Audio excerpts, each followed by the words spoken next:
Hello and welcome to another edition of the Umoja Circle. My name is Keith Smokey Johnson, along with my Rafiki or friend, Derek Williams. We'd like to welcome you to another one of our discussions that we've tried to share with the public at large. The role of the Umoja Circle, for those of you who are new to our production, is to correct errors where errors are found and to introduce facts where we find that many of us and many of you are working on fiction. When it comes to people of African descent, we call ourselves African-centered in our views. It only means that from our own center, our own experience, we look at the world.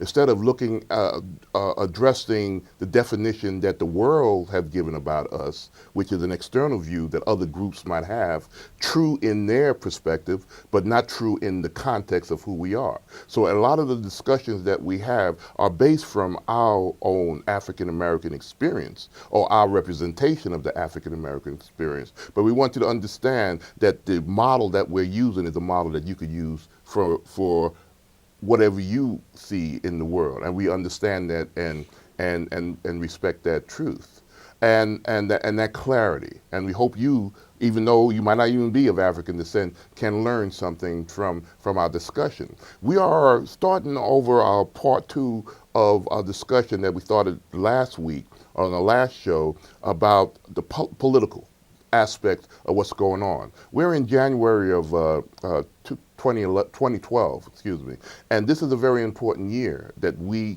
see here at the Umoja Circle, myself and Brother Williams here, that we will be electing a president, or re-electing, I hope, our current president, which is Barack Obama. I don't care about showing my bias for that brother, not because he's a black, it's because of the policies that he has. I won't agree with everything that he does, but I see that his policies best fit the interest that reflects my needs and the needs of my community from my perspective, and I hope Brother Derek's perspective. And we framed this discussion in the concept of war. And how I started it off last week is by saying an old saying that always reminds me of why I need to participate in this political process, even though I've heard many discussions pro and con against why I should do that, why I should even bother. I used to, when I was younger, believe in, why should I vote? But as I matured and I recognized the complexity, and I start seeing that, as the saying goes, that war is politics with bloodshed, yet politics is war without bloodshed. And that was amazing. When it finally dawned on me what those words mean, I recognized that I'm always at war.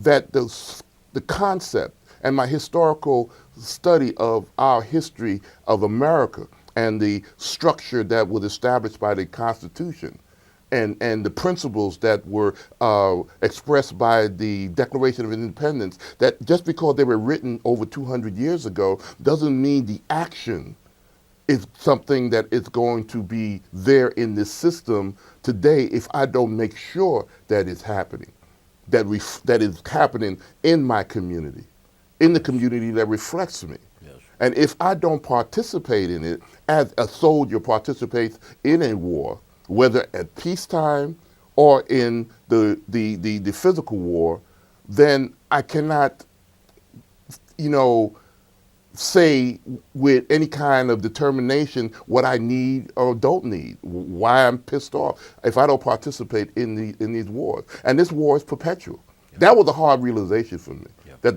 the war and the weapons are used are the words, the politics, the policies that are either become the law or don't come the law. That reflects our interests. Yeah. And I think, if I might comment on something that Sure. you said for many years you felt that regardless of what I When I was younger, do, yeah. And I think we have to reflect on that and give that reasoning a little bit of justification, Okay, flesh it because out. for so long the very system that has been put into place, we were told that if you do this and This you will do happen. that, this will happen. Yeah. And when that doesn't happen, you know, the human mechanism, the human mind will eventually say, hey, why should I continue to waste my time doing something that's not going Exactly how I to change felt. the circumstances? And so your advocate position of why should I is one that has been shared by many I hear people. it to this day. Okay. I hear it to this day. But just because that was the case, it doesn't mean that it can't be changed. And I think that's what we have to hold on to, because it's very easy to find yourself not participating, bowing out, getting out. Just like some homeless people, you talk to them and say, "Well, why are you homeless?" They say, "I just want to drop out of society," and they all have different reasons for dropping out. Well, many people have dropped out of society, have dropped out of the political process. Because the politicians, many of the people that have been appointed to represent us, have unfortunately not done their job. And many of them have been foul. Many of them have supported negative ideology. Many of them have supported social divides. And many of them continue to do that, using religion, using history, and a whole host of different doctrines to keep people from sharing in this political and social experiment that we have been involved in for the past 400 or 500 years. And you use a very good terminology, social experiment.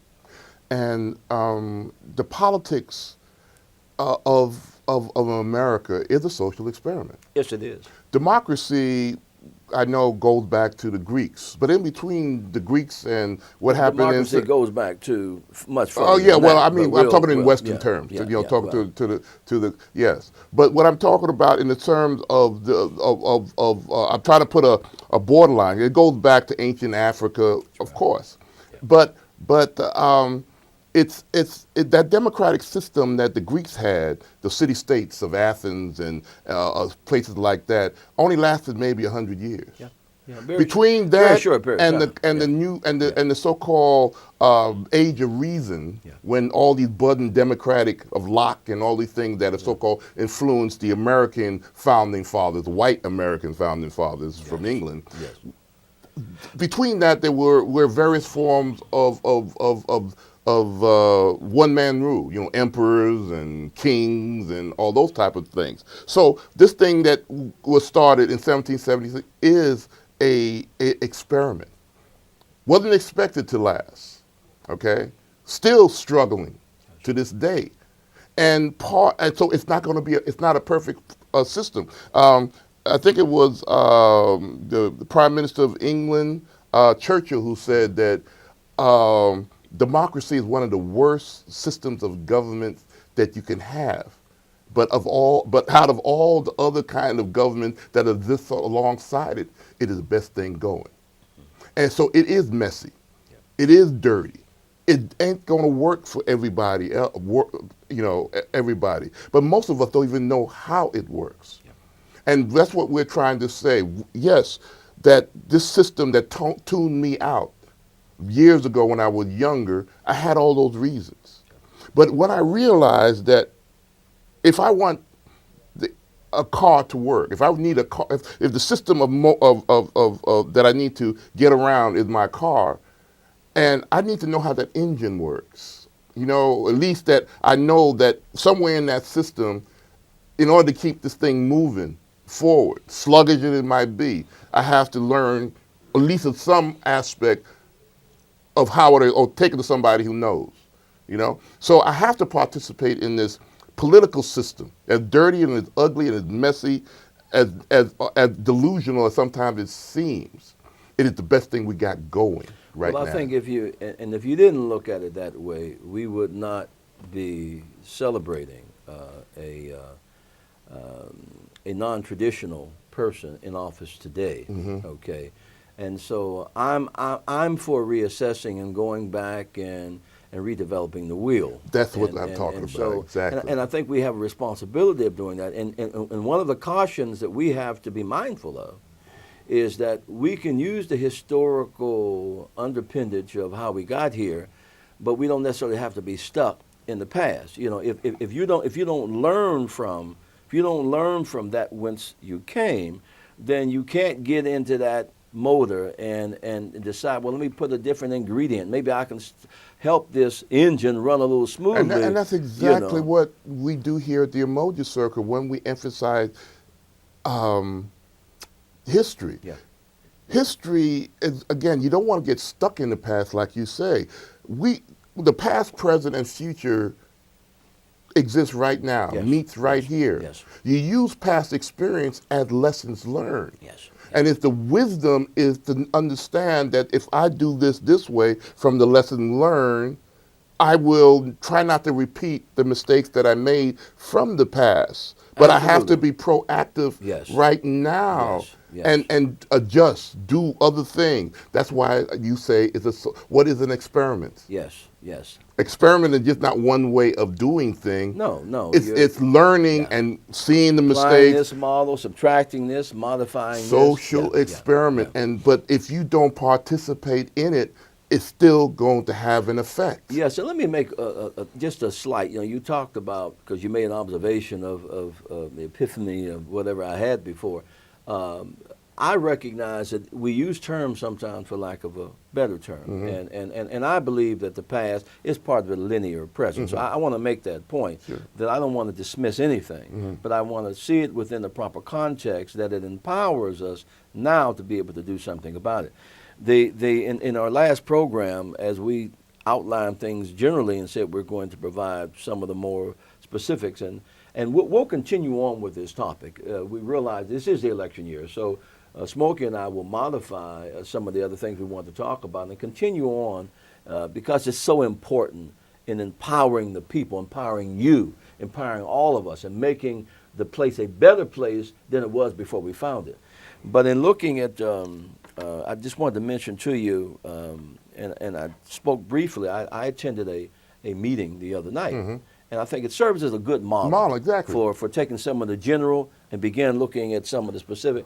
I attended a meeting on the east side at the Barbara Jordan Center, and they had the police chief, McManus, and his deputy, Lopez, and Councilwoman Ivy Taylor, and a host of other representatives. And the meeting was called, there were all sorts of descriptions. Because of the rash of shootings on the east side, we've decided to come together. And yet, when the people came together, we discovered that the shooting is a ramification of a bigger problem. And so often with politics, when we come together, but you got to come together, begin look at cause and effect relationships. And I would certainly hope all of those who attended, and while I don't want to address this show to that meeting, I think it's an excellent example to show that the war of politics, the war of consequence, the war of relationship, the war of non-preparation, the war of preparation will determine often the outcome of that political approach that you're trying to resolve. And that's why we're using the concept of war. Whether you have an army that is disciplined and goal objective, I'm going to occupy this is what my goal. You could have all kinds of theories, shootings, or this is the problem. And I'm sure a lot of the people, the constituents, came with their own theory of what went wrong, what went wrong. But unless you have a prescription, which is the end result, what is your goal, all right?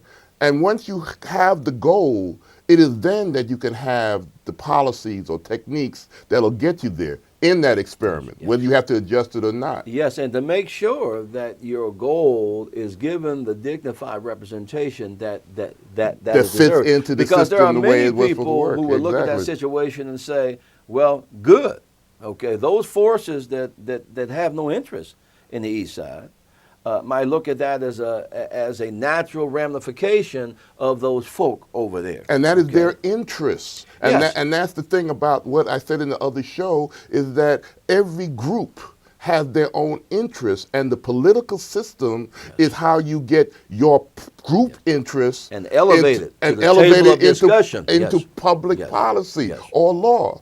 So you're going to have groups who are going to say, so what? But they are outside the group whose community those laws will best interest. Absolutely. And that's the battles that is part of this perpetual war that we're talking about. Well, let's talk a little bit about, we got a little bit of time, because you had mentioned the Southern strategy of the 70s or the 50s or 60s. There have been many strategies. In February, we have Black History Month. And in Black History Month, all these things talk about the civil rights movement and all our Black history, yada yada yada. But being that our focus point is on ideas and the idea that when we participate in any kind of community activity, we are actually fighting a war.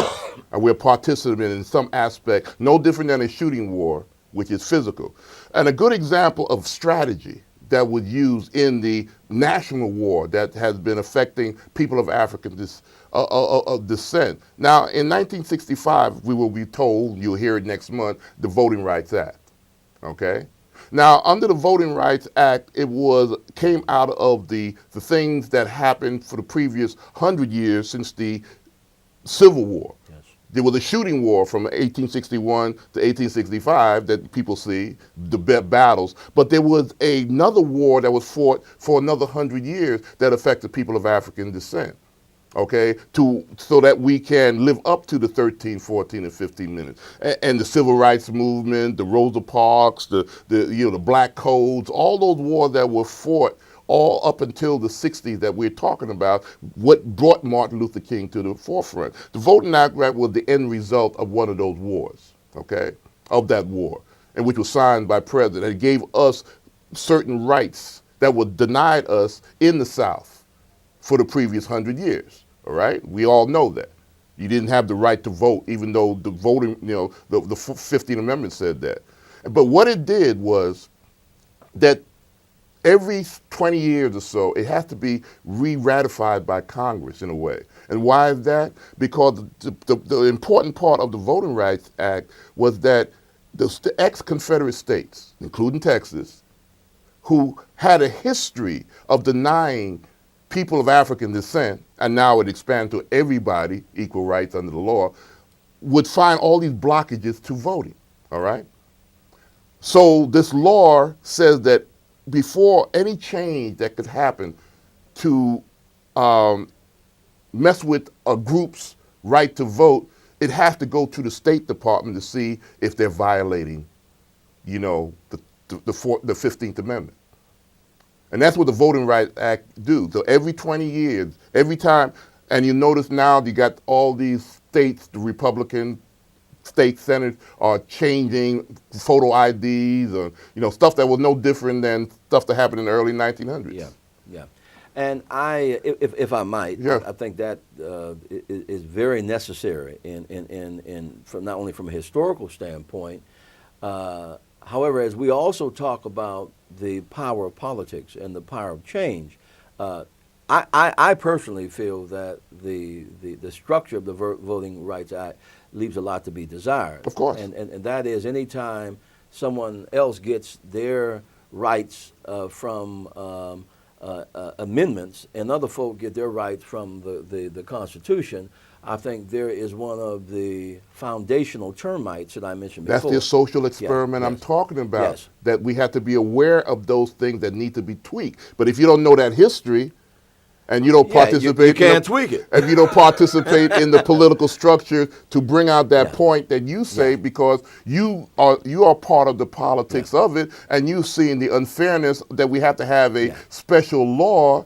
that was been around for 40 years, then you can come together as a group, like in that organized group that you saw the other day. Until you come together with a goal, that's when you could have a strategy. Yes, and I only mention that from the standpoint, if one were to ask me, what do you think needs to be done, Mr. Williams, I'd tell them the rewriting of the Constitution, and that's the movement that should be seen here in this country.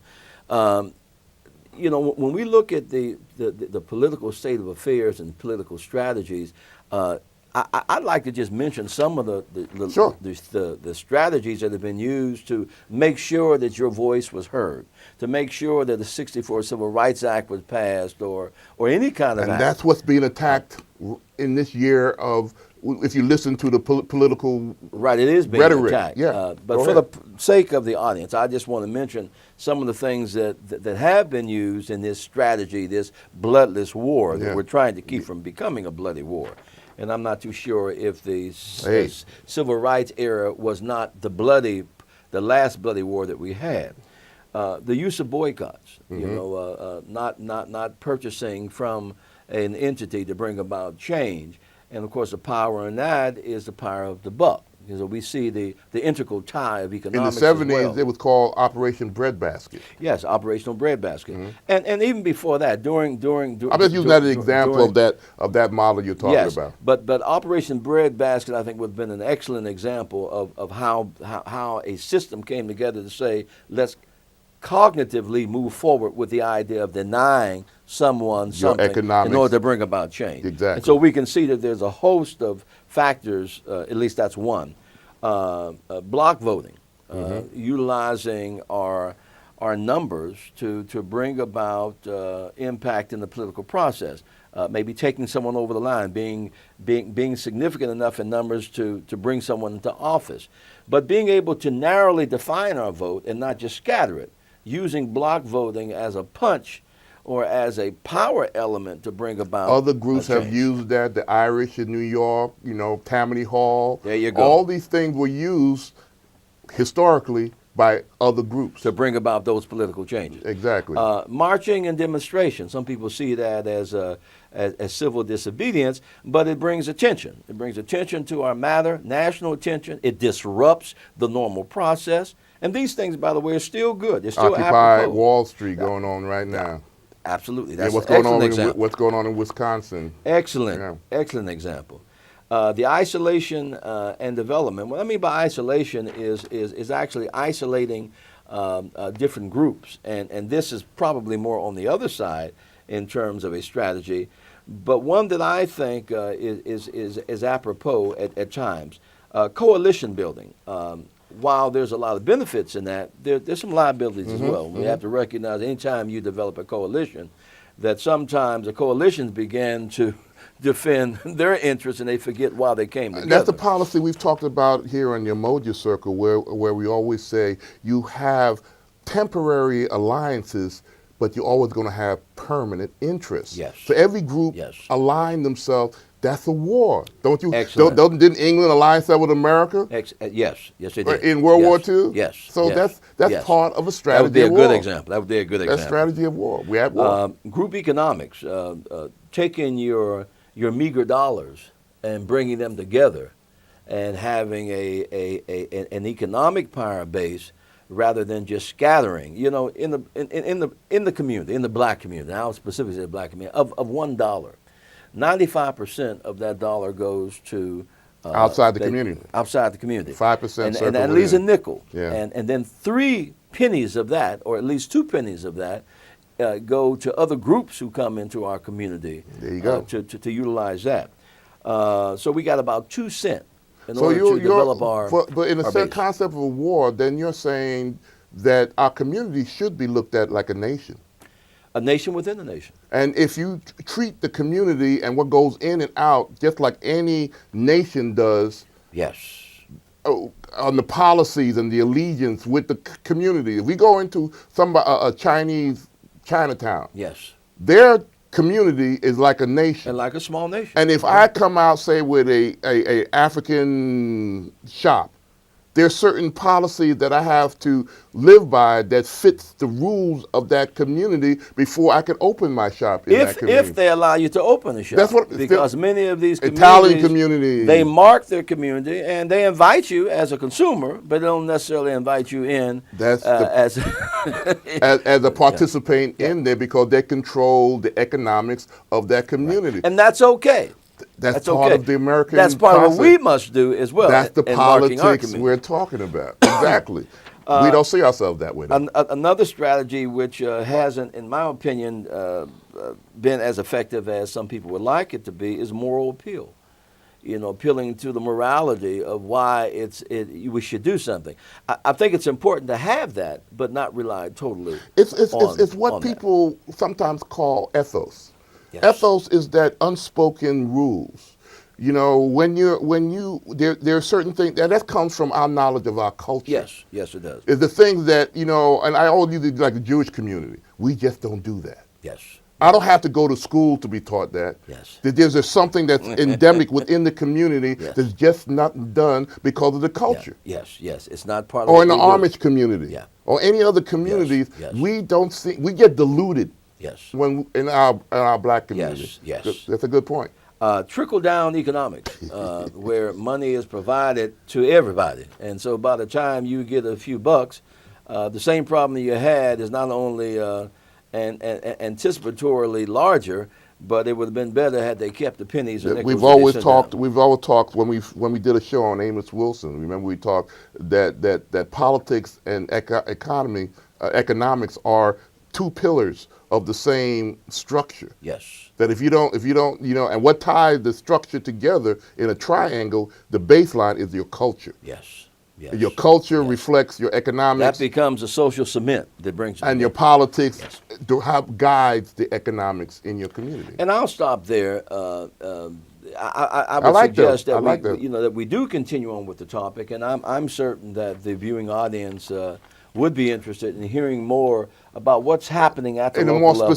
And a more specific level. And this is what we're introducing this concept under the genre of politics. But we want to show, we always reflect, again, the ethos of what we're about. And we're about our Africanness, okay? And those principles that help shape the model that we're using. We use the example, we had a discussion before the show to make an example about having models, but having the proper model that fit our culture. Yes. For example, years ago when they came out with the dressy jeans, okay, it was modeled based on a certain Vesuvian man. You ever seen the image, Magellan and the perfect human, but it's based on somebody white and somebody who doesn't fit our body type. And our sisters and even our brothers had a lot of trouble fitting into those so-called dress jeans because the model was not us. There's nothing wrong with the fact that they had a model, but our model, our interest was never taken in because we've always been marginalized